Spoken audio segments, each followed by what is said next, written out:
அன்பார்ந்த இஸ்லாமிய உறவுகளே, நவம்பர் மாசம் 7ஆம் தேதி நினைக்கிறேன், அதாவது அவங்களுடைய டென்ட்டுக்கு மிசைல் தாக்கப்பட்டு அந்த டென்ட்ல எல்லாமே பத்தி போனாங்க. அதுக்கு 2 நாளைக்கு முன்னால அன்பார்ந்த இஸ்லாமிய உறவுகளே, ஒரு சிறுமி ஜீன் அல் ஹோர் என்று சொல்லக்கூடிய ஒரு சிறுமி, இவ தன்னுடைய தந்தையையும் தாயையும் இழந்தவள் இந்த போரின் காரணமாக.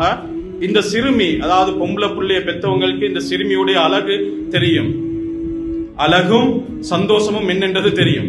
சகோதரர்களே, இந்த சிறுமி சொல்லுது, டென்ட்டுள்ளுக்கு இருக்கக்கூடிய தன்னுடைய ஏனைய தோழிகளோட விளையாடக்கூடிய நேரத்துல, அல்லாஹு தாலா நீ ஏதோ கூப்பிடுற மாதிரி எனக்கு உணர்கிறேன்.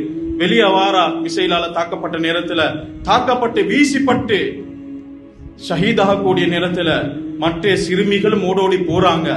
கிட்ட போய் கேட்கக்கூடிய நேரத்துல ஏதோ உழைச்சிரா காதை வச்சு கேட்டாங்க. அந்த சிறுமி சொல்றா, நான் அல்லாஹ்விடத்துல போய் கஸாவுடைய மக்களை பத்தி சொல்ல போறேன். அல்லாஹ்ட்ட போயிட்டு கஸாவுடைய மக்களை பத்தி சொல்ல போறேன். இதுதான் சக்கராத், கடைசி வார்த்தை.